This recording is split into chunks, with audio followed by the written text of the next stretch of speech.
Namaskar. Welcome to my channel Learn Along Vinod. Today we will discuss most important topic in research methodology, that is research data. As we all know that when we conduct a research, we set some objectives and develop some hypotheses. And to achieve those objectives and test the hypotheses, what is required is data. Without data, we are not in a position to achieve our research objectives and test the hypotheses or answer the research questions. So research data is one of the most important aspects in research. Okay, so today we will discuss this aspect, that is research data. Okay, so let's start research data. And in this video, we will discuss introduction, meaning of research data, purpose of research data, types of research data, data collection methods, and limitations of research data. Okay, so these are the topics which we will study in this particular lecture or in this particular video. Okay, so let's start with the introduction. Okay, जैसा कि हम सभी जानते हैं कि जब भी हम कोई रिसर्च कंडक्ट कर रहे हैं, उसके लिए हमें सबसे जरूरी ये होता है कि हमें डेटा चाहिए, हमें इंफॉर्मेशन चाहिए. ठीक है, और वो इंफॉर्मेशन, वो डेटा जो है बहुत इंपॉर्टेंट हो जाता है. ठीक है, क्योंकि वो क्या करते हैं, वो एविडेंसेस देते हैं आपकी फाइंडिंग्स को. ठीक है, कोई भी इंटरप्रिटेशन आपने करनी है और वो आपने फाइंडिंग्स निकालनी है, वो किसके ऊपर बेस्ड होती है? That is based on the data. Okay, so research data play an important role in generating quality evidence and making informed decisions. It helps researcher reach valid conclusions and facilitate knowledge generation and reproducibility of key scientific protocols and experiments. Okay, तो यहाँ पे बात ये आती है कि जब भी हम गुणवत्तापूर्ण साक्ष्य की बात करते हैं या कोई भी आपने साक्ष्य तैयार करने हैं, तो उसके लिए जरूरी क्या है? उसके लिए जरूरी है रिसर्च डेटा. ओके, तो रिसर्च डेटा की अपनी एक इंपॉर्टेंस है. किसी भी तरह की रिसर्च है, किसी भी तरह की आप सोशल साइंसेस की बात कर लीजिए, आप फिजिकल साइंसेस की बात कर लीजिए, वहां पे क्या है, वहां पे आपको डेटा कलेक्ट करेंगे, तभी आपको उसके रिजल्ट्स मिलेंगे और तभी आप उससे किसी तरह की जनरलाइजेशन कर सकते हैं या किसी तरह की थ्योरी बिल्डअप कर सकते हैं. Without data it can't be done. Okay, now let's move to meaning of research data. कोई भी इंफॉर्मेशन है आपकी, ठीक है, और एविडेंसेज है जिसे हम कलेक्ट करते हैं, किसके द्वारा? सिस्टमैटिक इन्वेस्टिगेशन और एक्सपेरिमेंट के द्वारा. उस इंफॉर्मेशन या उस एविडेंस को हम कहते हैं रिसर्च डेटा. ठीक है, और ये जो रिसर्च डेटा है, it is used to support or refute a hypothesis और to answer a research question. जैसा मैंने आपको पहले बताया कि हम रिसर्च हाइपोथेसिस जो है वो डेवलप करते हैं, ठीक है, और उसकी टेस्टिंग करते हैं ड्यूरिंग, जब आप फील्ड सर्वे कर रहे हैं, वहां भी आप क्या करते हैं? डेटा कलेक्ट करते हैं, and on the basis of that data we try to test the hypothesis. Okay, true है या फॉल्स है, नहीं है, ठीक है. और इसी तरह से अगर हम मान लो हमने रिसर्च हाइपोथेसिस जो है वो डेवलप नहीं किए, हमने क्या किया? हमने रिसर्च क्वेश्चंस क्या है डेवलप किए. तो उन क्वेश्चंस का आंसर देने के लिए भी क्या चाहिए? डेटा चाहिए. तो ये डेटा बहुत इंपॉर्टेंट है. पर ये डेटा है क्या? कोई भी इंफॉर्मेशन, किसी भी तरह की इंफॉर्मेशन, ठीक है, सिस्टमैटिक ढंग से इकट्ठी की हुई, और वो भी किसके ऊपर? सिस्टमैटिक इन्वेस्टिगेशन और एक्सपेरिमेंट से इकट्ठी की हुई जानकारी को हम क्या कहते हैं? Research data. ठीक है, इसी तरह से अगर हम इसको दूसरे ढंग से भी कहना चाहें तो आप देख सकते हैं यहां पे कि research data is any information that is collected, observed, generated to validate original research findings. ठीक है, मतलब यह है कि शोध डेटा कोई भी जानकारी है जिसे मूल शोध निष्कर्षों को मान्य करने के लिए एकत्र, अवलोकन या उत्पन्न किया जाता है, उसको हम क्या कहते हैं, डेटा। एक और डेफिनेशन देख लीजिए कि research data means any recorded information obtained during a research process is called research data. ठीक है, मतलब ये कि अनुसंधान डेटा का अर्थ है किसी अनुसंधान प्रक्रिया के दौरान प्राप्त की गई किसी भी तरह की दर्ज की गई जानकारी। मतलब किसी भी तरह की जानकारी जो भी आप इकट्ठा कर रहे हैं उस जानकारी को हम क्या कहते हैं research data. Is that clear? Okay, let's move on to another. Now we will discuss the purpose of research data. Okay, कि रिसर्च डेटा का आखिर पर्पस क्या है।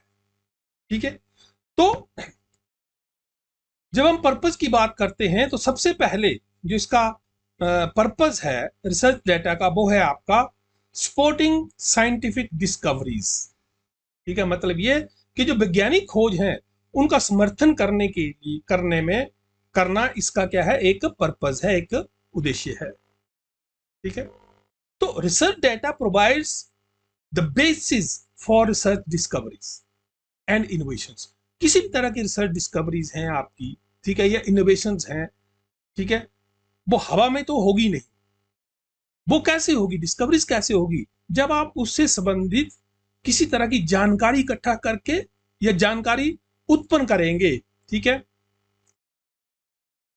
तो उसी बेस के आधार पर आपकी क्या है, डिस्कवरीज होती है। ठीक है, नई वैज्ञानिक खोज या जो नए नए विचार आते हैं उनकी क्या है, उनको इनोवेट किया जाता है। तो पहला जो आपका पर्पस है रिसर्च डेटा का वो है अनुसंधान डेटा वैज्ञानिक खोजों और नवाचारों के लिए आधार प्रदान करता है। ठीक है, क्योंकि जब हम जैसे रिसर्चर जो है वो डेटा जो है यूज करता है अपनी हाइपोथेसिस को क्या करने के लिए, उसको उसका परीक्षण करने के लिए, उसको टेस्ट करने के लिए। ठीक है, और नई थ्योरीज जो है on the basis of that नई थ्योरीज जो है उसको डेवलप करता है या बनाता है। ठीक है, या जनरलाइज करने की कोशिश करता है। उसके लिए क्या चाहिए, उसके लिए जरूरी है कि आपके पास क्या होना चाहिए, डाटा होना चाहिए। तो बेस जो है, ठीक है, वो कौन प्रोवाइड करता है, वो करता है आपका रिसर्च डेटा। ओके, नेक्स्ट है आपका पर्पस वैलिडेटिंग रिसर्च फाइंडिंग्स। अब सबसे बड़ी बात यह आती है कि हम वैलिडेट कैसे करें, कोई भी आपकी रिसर्च फाइंडिंग है उसको वैलिडेशन कैसे होगा। तो वैलिडेशन कैसे होगा, जब आप जानकारी जो है उसको एनालाइज करेंगे। ठीक है, और एनालाइज करने के बाद उसको इंटरप्रेट करेंगे। ठीक है, तो तब आपकी जो है वो रिसर्च फाइंडिंग्स जो है वो वैलिडेट होंगी। ठीक है, मतलब ये कि by analysing and interpreting data researchers can determine the statistical significance of relationship between variables and draw conclusion about the research questions। ठीक है, मतलब ये कि जो स्टैटिस्टिकल सिग्निफिकेंस है उसको डिटरमाइन करता है किसके बीच में, बिटवीन वेरिएबल्स, बहुत से वेरिएबल्स होते हैं। ठीक है, उन वेरिएबल्स के बीच में किस तरह का आपका रिलेशनशिप है उसको डिटरमाइन करता है। ठीक है, और उसके बेस पे क्या है, जो रिसर्च कंक्लूजन निकालता है किससे रिलेटेड, जो भी आपके रिसर्च क्वेश्चंस हैं या हाइपोथेसिस हैं उनको टेस्ट करता है। तो वैलिडेटिंग रिसर्च फाइंडिंग ये भी इसका क्या है, एक पर्पस है। फिर तीसरा है आपका प्रमोटिंग ट्रांसपेरेंसी एंड अकाउंटेबिलिटी, पारदर्शिता और जवाबदेही को बढ़ावा देना। ठीक है, तो research data promotes transparency and accountability by allowing other researchers to verify and replicate research findings. ठीक है, रेप्लिकेशन ऑफ रिसर्च फाइंडिंग ये जरूरी है। और रेप्लिकेशन कब हो सकता है? जब आपके पास डेटा हो। मतलब ये, अब मान लो मैंने कोई फाइंडिंग्स की हैं, ठीक है, मेरे पास उसका डेटा है, किस तरह से मैंने की है उसको अगर वैलिडेट करना है तो हम क्या करेंगे? उसी तरह की चीज कहीं और करेंगे, तो उससे क्या होगा? वैलिडेशन होगी। ठीक है ना? तो इससे क्या आती है? ट्रांसपेरेंसी आती है। जब आपके पास डाटा है, अगर आपके पास डाटा ही नहीं है, आप विदाउट डाटा आप क्या करते हैं, कोई फाइंडिंग्स देते हैं, तो उसको आप रेप्लिकेट नहीं कर सकते। ये कर सकते हैं? नहीं कर सकते। ठीक है, दोहरा नहीं सकते। ठीक है, तो ये जो आपका रिसर्च डेटा है ये क्या करता है? ये ट्रांसपेरेंसी भी बढ़ाता है और दूसरा आपकी अकाउंटेबिलिटी को भी प्रमोट करता है। Is that clear? And the next is informing policy decisions, नीतिगत निर्णयों को सूचित करना। मतलब ये कि जब भी हम कोई भी निर्णय लेते हैं, ठीक है, कोई पॉलिसी आपकी पॉलिसी डिसीजंस हैं, उसके लिए जरूरी क्या है? उसके लिए जरूरी है feedback. Feedback in the form of data, feedback in the form of information. कोई भी किसी भी तरह का आप नीतिगत या पॉलिसी डिसीजन ले रहे हैं, उसके लिए आपके पास क्या होना चाहिए? एक बल्क ऑफ इंफॉर्मेशन होनी चाहिए, एक बल्क ऑफ डाटा होना चाहिए। तभी आप उस डाटा को एनालाइज करने के बाद, सारी चीजों को समझने के बाद आप कोई डिसीजन ले सकते हैं। तो जब भी हम इंफॉर्मिंग पॉलिसी डिसीजन, मतलब ये कि नीतिगत निर्णय की बात करते हैं, तो वहां पे भी डाटा जो है वो उसकी मदद करता। ओके, नेक्स्ट है आपका सपोर्टिंग एजुकेशन एंड ट्रेनिंग, शिक्षा और प्रशिक्षण का समर्थन। ठीक है, so research data can be used to support education and training by providing examples of research methods, data analysis techniques and research findings। देखिए, जब भी हम एजुकेशन की बात करते हैं या ट्रेनिंग की बात करते हैं, उसके लिए हमारे पास क्या होता है? एग्जाम्पल्स होने चाहिए। और एग्जाम्पल्स हमें कहां से मिलते हैं? किसी ने रिसर्च की है, रिसर्च फाइंडिंग्स की है, उसका एग्जाम्पल देंगे कि इस तरह से किया था तो इस तरह से हुआ था। ठीक है, हम लाइव में भी कहते हैं कि एग्जाम्पल सेट करिए या किसी को अपना एग्जाम्पल बना के उस तरह से काम करिए। और जब हम एजुकेशन की बात करते हैं, एजुकेशन में एग्जाम्पल्स जो है वो बहुत इंपॉर्टेंट है, बहुत मायने रखते हैं। ठीक है, और ट्रेनिंग में भी। तो ये सारी चीजें जो हैं वो कहां से आती हैं आपकी? वो आती हैं with the help of research data. Okay, so these are the purposes of research data. Okay, so let's move on to the next topic or next aspect of this video, that is types of research data. Now we will discuss this types of research data. Okay, so types of research data। और जब हम types of research data के, research data जो है वो कितने प्रकार का होता है या कैसा होता है, तो उसके लिए क्या है? इंपॉर्टेंटली सबसे पहले हम बात करते हैं क्वांटिटेटिव डेटा की, मात्रात्मक आंकड़े। ठीक है, this type of data involves the collection and analysis of numerical data. Numerical data, जब हम क्वांटिटी की बात करते हैं, मात्रा की बात करते हैं, क्वांटिटी 5 किलो, 10 किलो, 15, 20, 25, ये क्या है? These are the number. So numerical data जो है उसको हम कहते हैं quantitative data. Okay, it is often collected through surveys, experiments or other types of, you can say, structured data collection methods। ठीक है, और ये quantitative data जो है it can be analyzed using statistical techniques to identify patterns or relationship in the data। मतलब ये कि इस प्रकार का जो डाटा है आपका, ये संख्यात्मक डेटा का संग्रह है। जो आपकी संख्या है, ठीक है, संख्यात्मक जो डेटा होता है, संख्यात्मक जो आंकड़े होते हैं, उनका संग्रह करना और उनका विश्लेषण करना जो है वो आपके क्वांटिटेटिव डाटा है। ठीक है, कि किसी ए क्लास में 35 बच्चे हैं, बी क्लास में 40 बच्चे हैं, सी क्लास में 60 बच्चे हैं। अब ये जो नंबर्स हमारे पास आ रहे हैं, ये क्या है? This is quantitative data. Okay, this is the example of quantitative data. Is that clear? Okay, तो इसको कहते हैं हम quantitative data. The next is qualitative data, गुणात्मक आंकड़े। अब क्वालिटेटिव डाटा क्या है? ठीक है, this type of data is non numerical and often involve the collection and analysis of words, images और साउंड्स। जो भी आप बोल रहे हैं उसको एनालाइज करना, मतलब वर्ड्स को एनालाइज करना। ठीक है, जैसा कि मान लो मैंने आपसे पूछा कि what is your opinion about the role played by a particular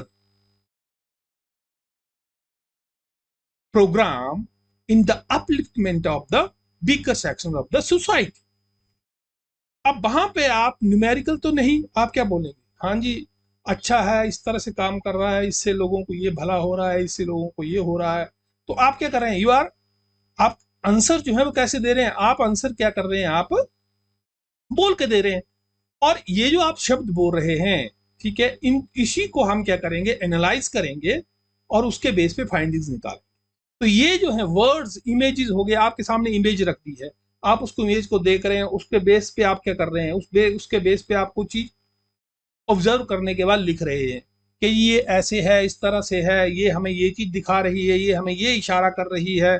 ठीक है, तो ये क्या कर रहे हैं? We are analysing the images, we are analysing the words.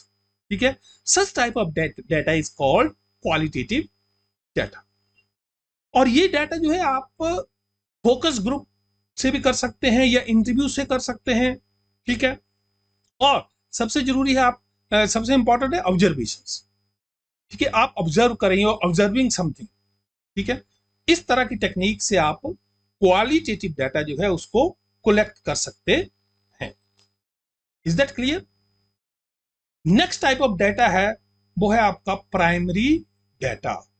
अब प्राइमरी डाटा जो है, देखिए मोस्टली हम क्या करते हैं, जब भी हम रिसर्च मेथोडोलॉजी की बात करते हैं, तो रिसर्च मेथोडोलॉजी में मोस्टली हम बात करते हैं दो तरह के डाटा की, that is primary data and the secondary data. ठीक है, तो प्राइमरी डाटा क्या होता है? प्राइमरी डाटा होता है जो रिसर्चर जो है फर्स्ट टाइम उस डाटा को कलेक्ट कर रहा है। मतलब ये कि उससे पहले किसी ने उसको कलेक्ट नहीं किया है। ठीक है, रिसर्चर जो है पहली बार उस डाटा को कलेक्ट कर रहा है। और प्राइमरी डाटा को हम क्या, ये प्राइमरी डाटा को फर्स्ट हैंड डाटा भी कहते हैं। फर्स्ट हैंड डाटा क्यों? क्योंकि वो पहली बार इकट्ठा किया जा रहा है रिसर्चर के द्वारा।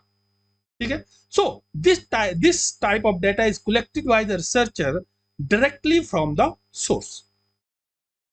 दिस में include data collected through surveys, experiments, interviews or observations. So primary data are often used to answer specific research questions or test hypotheses. Is that clear? तो मेरा कहने का मतलब ये है कि अगर हम प्राइमरी डाटा की बात करें तो प्राइमरी डाटा जो है it is a first hand data collected by the researcher himself directly from the source. That is called primary data. और नेक्स्ट है आपका सेकेंडरी डाटा। अब सेकेंडरी डाटा क्या होता है? सेकेंडरी डाटा होता है आपका, जैसे कि मान लो कि ये डाटा किसी ने इकट्ठा करके रखा हुआ है, आप उसको वहां से लेते हैं, ठीक है, और एनालाइज करते हैं और डिफरेंट काइंड्स ऑफ चीज करते हैं। ठीक है, मतलब उसकी ऑब्जर्वेशंस करते हैं, उसको एनालाइज करते हैं अपने हिसाब से, तो उसको हम क्या कहते हैं? Secondary data. मतलब ये कि सेकेंडरी डाटा जो है वो किसी और ने इकट्ठा किया है, आप उसको लेके यूज कर रहे हैं अपनी रिसर्च, इसको कहते हैं secondary data. This type of data is collected by someone other than the researcher. मतलब रिसर्चर इसको खुद इकट्ठा नहीं करता है। अब जैसे मान लो आप क्या करते हैं, अगर हम गवर्नमेंट की बात करें, गवर्नमेंट का आप इकोनॉमिक सर्वे ले लीजिए। इकोनॉमिक सर्वे में आपको क्या है, अलग अलग तरह की इंफॉर्मेशन मिल जाएगी। चाहे वो आप पॉपुलेशन से रिलेटेड ले लीजिए, या जैसे मान लो हम हिमाचल की बात करें तो हिमाचल की पॉपुलेशन की बात करें, सेंसस हो गया आपका, वहां से भी आपको मिल जाएगा। लेकिन अगर आप इकोनॉमिक सर्वे को भी देखें तो वहां पे भी अलग अलग टेबल बने होते हैं, उसमें क्या होते हैं, न्यूमेरिकल डाटा होते हैं, ठीक है। तो वो इंफॉर्मेशन जो है, that information is collected by the government organisations, ठीक है। आपने नहीं की इकट्ठी, लेकिन आप क्या कर रहे हैं, उस डाटा को यूज कर रहे हैं अपनी रिसर्च, तो इसको कहते हैं सेकेंडरी डेटा। ओके, तो समझ में आ गया। प्राइमरी डाटा क्या है? प्राइमरी डाटा मतलब ये है कि रिसर्चर खुद कलेक्ट करता है with the help of, you can say, questionnaire और द इंटरव्यू शेड्यूल, ठीक है, या ऑब्जर्वेशंस या एक्सपेरिमेंट के द्वारा। लेकिन जब हम सेकेंडरी डाटा की बात करते हैं तो वो किसी और ने इकट्ठा करके रखा हुआ है, आप वहां से उसको लेते हैं, ठीक है, और यूज करते हैं अपनी research. That is called secondary data. Is that clear? तो ये हैं कुछ टाइप्स ऑफ रिसर्च डाटा। तो नेक्स्ट टॉपिक के ऊपर चलते हैं, that is data collection method. के देखिए, टाइप्स हमारे पास हैं, पर्पस हमें पता लग गया है, लेकिन जब टाइप भी हैं तो हमें जो डाटा है वो कैसे कलेक्ट करना है, उसके लिए कौन कौन से तरीके हैं, किस तरह से हम कलेक्ट कर सकते हैं अपने रिसर्च डाटा को। तो आइए देखते हैं कि डाटा कलेक्शन मेथड्स कौन कौन सी, ठीक है।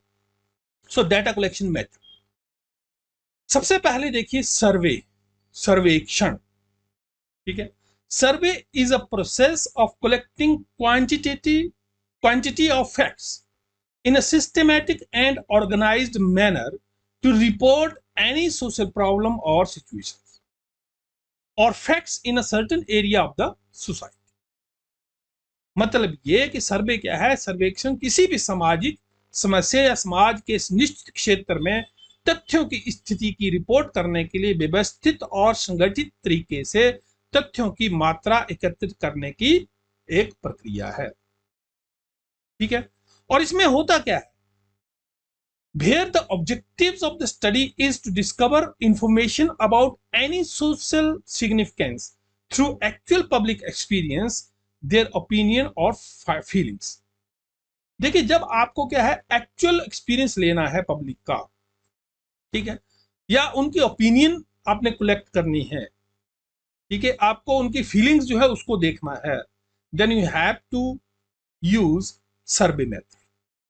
आप जाते हैं, लोगों के पास जाते हैं, अपने रेस्पोंडेंट्स के पास जाते हैं और उनसे बातचीत करते हैं थ्रू शेड्यूल और through different kinds of methods like observations, ठीक है।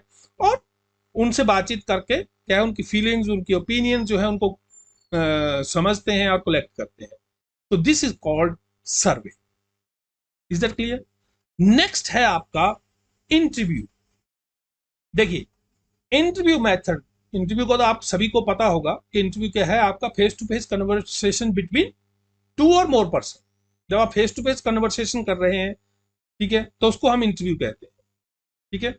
सो conversation between two or more people in which the interviewer ask questions to learn facts और स्टेटमेंट्स फ्रॉम द इंटरव्यू। मतलब ये कि जो इंटरव्यू लेने वाला है वो क्वेश्चंस पूछता है, और जो इंटरव्यू देने वाला है, ठीक है, वो क्या करता है, जो साक्षात्कार दाता है वो उन क्वेश्चंस के आंसर देता है, ठीक है। इसको हम क्या कहते हैं? इंटरव्यू। यही है ना? आपको इसके बारे में तो पता ही होगा कि इंटरव्यू क्या होता है, face to face conversation, okay. And it involves asking participants a series of open ended questions और to gather detailed information about their experiences or perspectives, and interviews can be conducted in person or by phone। देखिए, interviews की बात जब हम करते हैं तो इसमें देखिए, अगर हम इंटरव्यू, सिर्फ इंटरव्यू की बात कर रहे हैं, तो इंटरव्यू में क्या होता है, जो इंटरव्यू करने वाला है वो क्वेश्चन पूछता है और दूसरा जो है वो उसका आंसर देता है, ठीक है। और ये जो इंटरव्यू है आपका, ये कैसे आप कंडक्ट कर सकते हैं? आप पर्सनल कॉन्टैक्ट में, जैसे फेस टू फेस बैठ के बात इंटरव्यू ले सकते हैं, या थ्रू फोन आप क्या कर सकते हैं, इंटरव्यू ले सकते हैं, ठीक है। और आजकल के समय में क्या है, पॉडकास्ट हो गया आपका, या जो आपका ऑडियो विजुअल तरीका है, ठीक है, या through web, through internet, you can conduct any kind of interviews and collect data from that person. Is that clear? This is called interview. Okay. Next is focus group, focus समूह. अब देखिए focus समूह में क्या होता है, 5 या 10 लोगों का एक समूह बना दिया जाता है, ठीक है, और उस समूह को एक मेंटोर जो है वो क्या करता है, उसको सुपरवाइज करता है, ठीक है, और उनसे बातचीत करके अपने जो भी उसके डाटा कलेक्ट करना है उसको कलेक्ट किया जाता है. A focus group is a qualitative research method used to gather in-depth insight and opinion from a group of individuals about a particular product, service, concept और idea. मतलब किसी एक particular concept या idea है या कोई आपका product है, उसके बारे में क्या है, ग्रुप की opinion जो है उसको कलेक्ट करना है, ठीक है. 7-8 लोगों का समूह बना दिया, ठीक है. फिर उनको क्या है, उनसे पूछा गया कि आपका इस प्रोडक्ट के बारे में क्या ओपिनियन है, ठीक है. तो हर एक आदमी क्या करेगा, अपनी अपनी ओपिनियन रखेगा और उस ओपिनियन को कलेक्ट किया जाएगा. This is called focus group method. Is that clear? और इसमें क्या है, जो रिसर्चर है ask a group of participant to express their views about the topic, ask open questions to encourage sharing of feelings and perspectives. वही बात आ गई कि आप क्या कर रहे हैं, जो आपका रिसर्चर है वो क्या करता है, ग्रुप ऑफ पार्टिसिपेंट जो है से 6 to 7 या 6 to 8 का एक ग्रुप होता है, बनाया जाता है अलग अलग इसमें सेटिंग्स में, और उनको क्या है, उनको क्वेश्चन पूछा जाता है, ठीक है, और उनको कहा जाता है कि वो अपनी ओपिनियन जो है या अपने पर्सपेक्टिव जो है इस बात के ऊपर अपने एक्सटेंड करें या रखें, ठीक है. तो this is focus group method. Next है आपका ऑब्जर्वेशन, ठीक है. ऑब्जर्वेशन और observation is the process of collecting and recording data by observing and noting events, behaviours और phenomena in a systematic and objective manner. देखिए अवलोकन करना, अवलोकन जैसे फॉर एग्जांपल आपकी क्लास बैठी हुई है, ठीक है, टीचर पढ़ा रहा है, ठीक है, और को छोड़ दो, टीचर खुद पढ़ा रहा है, ठीक है. तो वो पढ़ाने के साथ साथ क्या करता है, आपका जो बिहेवियर है क्लास में, आपकी जो एक्टिविटीज है क्लास में, उसको भी वो क्या कर रहा है, देख रहा है. ये देखना ही क्या है, इट इज कॉल्ड ऑब्जर्वेशन, ठीक है. तभी कभी कभी आपको टीचर बोलता है अच्छा देख लेता है कि ये बच्चा जो है टेंटेटिव नहीं है. कैसे पता लग जाता है, क्योंकि वो ऑब्जर्व कर रहा है हर एक स्टूडेंट्स को. That is called observation. On the basis of that observation and analyzing the behavior and the attitudes and the activities of the students, तब वो कहता है कि आपका ध्यान यहां नहीं, ठीक है. उसके पीछे क्या है, उसके पीछे डेटा क्या है, उसके पीछे डेटा है वो ऑब्जर्वेशन से ली हुई जानकारी. क्या आप इस तरह की एक्टिविटी कर रहे हैं, इस तरह की एक्टिविटी कर रहे हैं, इससे मतलब इससे पता ये चलता है कि आपका ध्यान क्लास में नहीं. This is called observation in simple terms. तो यहां पे भी रिसर्च में भी आप क्या करते हैं, जैसे मान लो कि हमने लोगों का बिहेवियर क्या है ऑब्जर्व करना है इन अ पर्टिकुलर मॉल. अब मॉल में क्या करते हैं, ऑब्जर्वेशन अगर आपने करनी है, आप एक जगह पे बैठ जाते हैं. पहली बात ये होती है, आप एक जगह पे बैठ गए, आप देख रहे हैं कि लोग कैसे आ रहे हैं, उनका जो बिहेवियर है टुवर्ड्स बाइंग थिंग्स किस तरह का है, किस तरह की चीजें खरीद रहे हैं, वो सारी आप क्या कर रहे हैं, you are noting down all these things, ठीक है. और फिर जब उसकी ऑब्जर्वेशन पूरी हो जाती है, फिर उसके बाद आता है कि ये चीजें, इस तरह का बिहेवियर है, इतने लोगों ने इस तरह से किया, इस लोगों ने इस तरह से किया. तो उन सारी चीजों को फिर एनालाइज करने के बाद इंटरप्रेट करता है और फाइंडिंग्स निकालता है. इसको कहते हैं observation. Is that clear? Okay. Next है आपका एक्सपेरिमेंट. देखिए कहा जाता है कि सोशल साइंसेज में एक्सपेरिमेंट नहीं हो सकते हैं, लेकिन ऐसा नहीं है. सोशल साइंसेज में भी एक्सपेरिमेंट होते हैं, ठीक है. अगर हम सोशल साइंसेज में एक्सपेरिमेंट का एक मैं आपको छोटा सा एग्जांपल देता हूं कि एक्सपेरिमेंट ये हम फिजिकल साइंसेज में करते हैं, लेकिन यहाँ पे भी हम एक्सपेरिमेंट करते हैं। कंट्रोल और एक्सपेरिमेंट ग्रुप की बात करते हैं, ठीक है। जैसे हमारे एक बहुत ही इंपॉर्टेंट थ्योरी है ह्यूमन रिलेशन थ्योरी, और वो ह्यूमन रिलेशन थ्योरी जो है वो डेवलप हुई थी 1924 टू 1931 तक, 31-32, ठीक है। हॉथॉर्न एक्सपेरिमेंट्स बोलते हैं उसको। और वो हॉथॉर्न एक्सपेरिमेंट्स थे किसके ऊपर? ह्यूमन बींग्स के ऊपर, ठीक है। जैसे मान लो लाइटिंग का ह्यूमन बींग की वर्किंग के ऊपर किस तरह क्या फर्क पड़ता है। तो जो आपका एक ग्रुप लिया उन्होंने, एक कमरे में बिठा दिया, ठीक है, लेडीज का, और वो क्या करते रहे, लाइट कम, 1 घंटा कम, 1 घंटा ज्यादा करते रहे। फिर उसके बाद देखा कि उनकी परफॉर्मेंस क्या है, और उसके on the basis of that उन्होंने क्या किया, अपने ऑब्जर्वेशन दी, और उसके बेस पे ही इस तरह के एक्सपेरिमेंट करने के बाद ही ह्यूमन रिलेशन अप्रोच का जन्म हुआ, ठीक है। तो सोशल साइंसेज में भी क्या होता है, आपके एक्सपेरिमेंट्स होते हैं, ठीक है। So experiments involve manipulating one or more variables to measure the effect on an outcome of interest, ठीक है। और ये एक्सपेरिमेंट्स लेबोरेटरी में भी हो सकते हैं और फील्ड में भी हो सकते हैं। अब जैसे मान लो हम एग्रीकल्चर की बात करते हैं, एग्रीकल्चर में क्या है, मान लो कोई क्रॉप है, उसका हमने देखना है, ठीक है।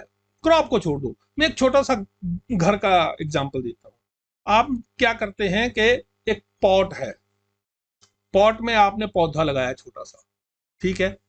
एक को आप ऐसे ही नेचुरली छोड़ छोड़ रहे हैं, ठीक है। और दूसरा जो है उसमें क्या कर रहे हैं आप जो आपके जो इंडिपेंडेंट वेरिएबल्स हैं उनको आप क्या कर रहे हैं, उनको अलग अलग तरह से यूज कर रहे हैं, ठीक है। खाद है, पानी है, ठीक है, पानी कम देना है, ज्यादा देना है, किस तरह से, मतलब पूरे कंट्रोल रख के उसको क्या कर रहे हैं, you are providing all these things to that particular plant, ठीक है। और जो आपका डिपेंडेंट वेरिएबल है वो है that is the growth of that plant, ठीक है।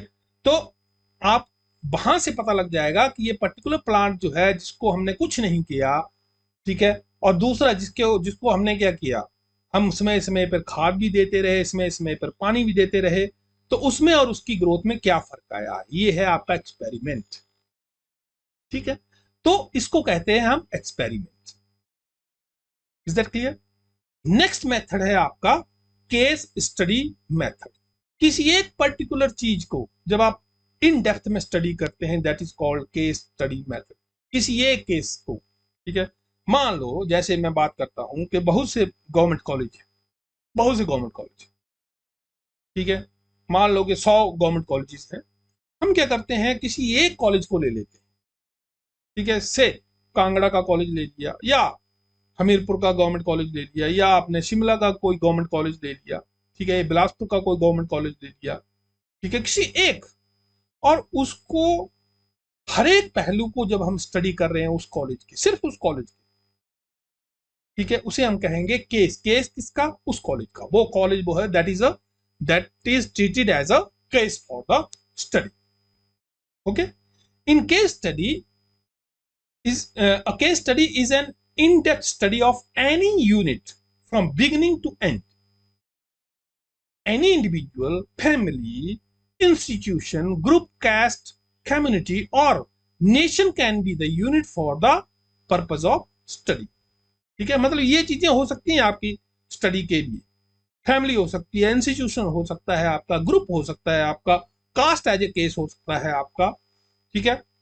और इस पे क्या है, in this the researcher collects all the facts and information related to such a unit from the beginning to the end and focuses on all such situations of life and their relationships and effects on the unit which makes it special. मतलब ये कोई special चीज है, कोई special चीज है, या कोई पर्टिकुलर कोई भी एक यूनिट है, और वो यूनिट कौन हो सकता है, आपकी फैमिली हो सकती है, ठीक है, या इंडिविजुअल हो सकता है, किसी इंडिविजुअल को आपने स्टडी करना है, ठीक है, जैसे मान लो हम कहते हैं विराट कोहली की सक्सेस को देखना है कि कैसे हुआ, तो हम क्या करेंगे, right from the beginning of his career, ठीक है, और अभी तक का हर एक चीज, हर एक पहलू को क्या करेंगे, उसको एनालाइज करेंगे, उससे रिलेटेड क्या करेंगे, हम डेटा कलेक्ट करेंगे, और फिर उसको एनालाइज करने के बाद हम क्या करेंगे, समराइज करेंगे। ओके, तो that is case. Is that clear? It is called case study method. Okay, एक और चीज है, दैट इज क्वेश्चनियर। यहां पे एक चीज आती है इंपॉर्टेंटली, अगर मैं बात करूं तो दो तरह की चीजें हैं, दो तरह की चीजों में थोड़ा सा क्या है, थोड़ा कंफ्यूजन रहता है, एक क्वेश्चनियर और एक शेड्यूल। ठीक है, हालांकि शेड्यूल जो है उसको हम मोस्टली हम कहते हैं इंटरव्यू शेड्यूल। ठीक है, तो अगर हम ऐसे जनरल सी में बात करूं तो क्वेश्चनियर जो है, क्वेश्चन और शेड्यूल है, उसमें क्या है, उन दोनों में ही क्या होता है, उन दोनों में क्वेश्चंस होते हैं, क्लोज एंडेड भी होंगे, ओपन एंडेड भी होंगे। अब क्लोज एंडेड क्या है और ओपन एंडेड क्या है, ठीक है, हालांकि ये जब हम क्वेश्चनियर की बात करेंगे उसमें भी मैं आपको बताऊंगा, लेकिन यहाँ पे थोड़ा सा हिंट दे दूं। क्लोज एंडेड क्वेश्चंस होते हैं, जैसे मैंने पूछा कि आप सुबह नहाते हैं, और वहां पे मैंने आपको ऑप्शन दे दी यस नो। अब आपको क्या है, इन दो में से ही कोई एक चूज करना है, यस होगा या नो, तीसरा कोई ऑप्शन नहीं है। मतलब ये क्लोज कर दिया मैंने, कि आपको रिस्ट्रिक्ट कर दिया आंसर देने के लिए। ठीक है, अब मान लो मैं आपसे यही बात पूछता हूं कि क्या नहाना नहाना सेहत के लिए अच्छा है, या नहाना सेहत के लिए क्यों अच्छा है। ठीक है, और मैं आपको आगे कोई भी ऑप्शन नहीं दे रहा, आपको यहां पे क्या है, यस नो तो बोलना, बोल ही नहीं सकते हैं, तो आप कोई चीज बोलेंगे, ठीक है ना। तो इसको कहते हैं ओपन एंडेड क्वेश्चन, मतलब आपको खुला छोड़ दिया है, आपने जो आंसर देना है आप दे सकते हैं। तो ये सिंपल सा छोटा सा मैं आपको बता रहा हूं। तो इस तरह के क्वेश्चंस होते हैं दोनों में, लेकिन वे ऑफ कलेक्टिंग डाटा अलग अलग होता है। क्वेश्चनियर में हम, क्वेश्चनियर जो है उसको हम क्या करते हैं, जो रेस्पोंडेंट्स हैं उनको हम थ्रू मेल भेज देते हैं, ठीक है, और उनसे रिक्वेस्ट करते हैं कि इसको भर के पूरी डिटेल को फिल करके आप रिटर्न बैक कर दें।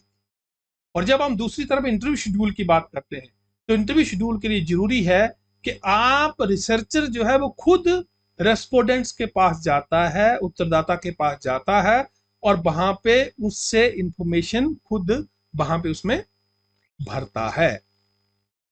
ठीक है, एक है आप दूर रह के कर सकते हैं, दूसरा है आपको वहां पे जाना पड़ता है। तो ये फर्क है आपका क्वेश्चनियर और इंटरव्यू शेड्यूल। ओके, तो ये थे आपके data collection method. Is that clear? अब चलते हैं आपके last segment, that is limitations of research data, के रिसर्च डाटा की लिमिटेशंस क्या क्या है। ठीक है, तो रिसर्च डाटा की जो लिमिटेशंस है उनको देख लेते हैं कि कौन कौन सी कमियां हैं, क्या क्या चीजें हो सकती हैं। तो उसके ऊपर देखते हैं। तो पहली जो आपकी लिमिटेशंस हैं वो है आपकी बायस एंड सब्जेक्टिविटी, पूर्वाग्रह और व्यक्तिपरकता। देखिए, रिसर्च तभी आपकी रिलायबल होगी जब उसमें ऑब्जेक्टिविटी हो, या वाइसनेस से बिल्कुल, या बाइसनेस उसमें बिल्कुल भी नहीं होगी। अगर बाइसनेस आ जाती है तो इसका मतलब ये है कि आपका डेटा जो है, जो आपने कलेक्ट किया, दैट इज नॉट रिलायबल। और अगर डाटा रिलायबल नहीं है तो आपकी फाइंडिंग्स जो हैं वो भी रिलायबल नहीं होंगी। ये 101% पक्की बात। ठीक है, तो ये कमी हो जाती है। अब बायसनेस और सब्जेक्टिविटी की बात क्यों आ जाती है, क्योंकि अब एज ए ह्यूमन बीइंग, ठीक है, ऐसा तो है नहीं कि मैं हर वक्त बिल्कुल ऑब्जेक्टिव रहूंगा, कहीं ना कहीं तो बायसनेस आएगी किसी ना किसी पॉइंट के ऊपर।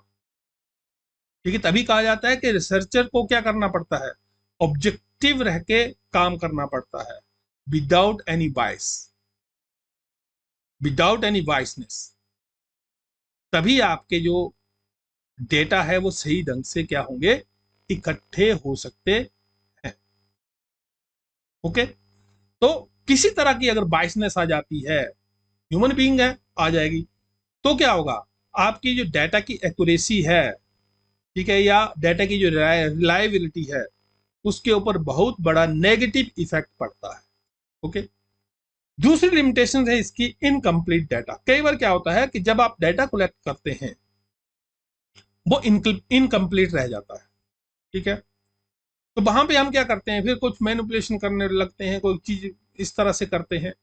तो जब भी आपके पास इनकम्प्लीट डाटा आएगा तो भी आपकी जो वैलिडिटी है, ठीक है, वैलिडिटी ऑफ योर फाइंडिंग्स वो नेगेटिवली इफेक्ट, उसके ऊपर जो इफेक्ट है वो नेगेटिव होगा। इसका मतलब ये है कि जब भी आप डाटा कलेक्ट करें तो कंप्लीट डाटा कलेक्ट करें। अगर आपने रेस्पोंडेंट्स जो हैं वो 400 लिए हैं तो आप 400 रेस्पोंडेंट से ही इंफॉर्मेशन, ओपिनियन और उनकी जो प्रेफरेंसेस है उसको कलेक्ट करें, तभी आपका डाटा जो है वो रिलायबल होगा, तभी आपकी फाइंडिंग्स जो है वो वैलिडेट हो पाएंगी, अदरवाइज नहीं होंगी। एक ये सबसे बड़ी कमी है कि इनकम्प्लीट डाटा की प्रॉब्लम आती है। फिर है आपका डाटा क्वालिटी, ठीक है। अब कई बार क्या होता है कि डाटा की क्वालिटी अच्छी नहीं होती है। डाटा की क्वालिटी अच्छी का मतलब ये है कि एरर आ जाती है उसमें, ठीक है।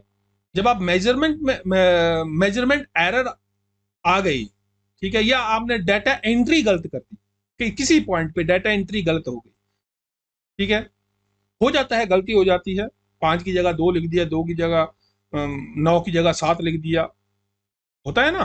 तो इस तरह की अगर एरर आ गई तो भी क्या होता है, आपकी डाटा की क्वालिटी जो है वो बिल्कुल नीचे आ जाती है, पूर हो जाती है। और जब पूर हो गई तो इसका मतलब ये है कि आपके जो रिजल्ट्स हैं वो सही नहीं होंगे, ठीक है। तो एक चीज ये होता है कि इसमें डाटा एरर आ ही जाता है, तो इसको भी हमें क्या करना चाहिए, जितना हो सके कि एरर जो है वो कम होनी चाहिए। Is that clear? फिर है आपका एथिकल कंसर्न। देखिए, research data can raise ethical concern, especially when it involves human subjects. अब सबसे बड़ी बात ये आती है कि जो आपका एथिकल कंसर्न है वो भी क्या है, एथिकल चिंताएं जो है उसको भी बढ़ा देता है आपका डेटा, और खासकर जब आप मानवीय विषय में शामिल हो, ठीक है, एथिकल कंसर्न आ जाता है कि इस तरह का डाटा लेना भी चाहिए कि नहीं लेना चाहिए, जबकि वो रिक्वायर्ड है किसके लिए आपकी स्टडी के लिए, ठीक है। तो वहां पे आपका एथिकल चिंताएं आ जाती हैं, नैतिक चिंताएं आ जाती हैं। Okay, then limited scope, the scope of search data may be limited, which may limit the generalizability of findings, ठीक है। देखिए, ये बहुत होता है कि स्कोप जो है आपकी डेटा का वो लिमिटेड होता है। मान लो कि हमने पूरे हिमाचल की बात करनी है, जनरलाइजेशन, हमारी स्टडी हिमाचल के ऊपर है, लेकिन हम क्या कर रहे हैं, कोई एक पर्टिकुलर डिस्ट्रिक्ट ले रहे हैं और उसके बेस पे हम क्या कर रहे हैं, we are generalising the findings to whole HP या होल स्टेट। हो सकता है ऐसा? नहीं हो सकता, एक पर्टिकुलर एरिया के लिए हो सकता है। तो क्या है, आपके डेटा का स्कोप जो है लिमिटेड हो जाता है। तो इसके लिए जरूरी क्या है, रिसर्चर को इस तरह से होना चाहिए कि आपका जो डेटा है ऐसा हो जो आप जिसके बेस पे आप क्या कर सकें कि जनरलाइज कर सकें चीजों को, तभी तो फायदा है रिसर्च करने का, otherwise there is no meaning. Okay, so this is all about the research data. मतलब ये कि कोई भी जानकारी या कोई किसी भी तरह का एविडेंस जो हम इकट्ठा करते हैं with the help of systematic investigations, उसको हम क्या कहते हैं, research data. Is that clear? तो मुझे आशा है कि आपको ये समझ में आया होगा, ठीक है। तो थैंक यू फॉर वाचिंग, और मेरे चैनल को सब्सक्राइब जरूर करें और बेल आइकन का बटन दबाएं, लाइक करें, शेयर करें और कमेंट जरूर करें। ओके, इसके साथ ही नेक्स्ट वीडियो तक नमस्कार, धन्यवाद।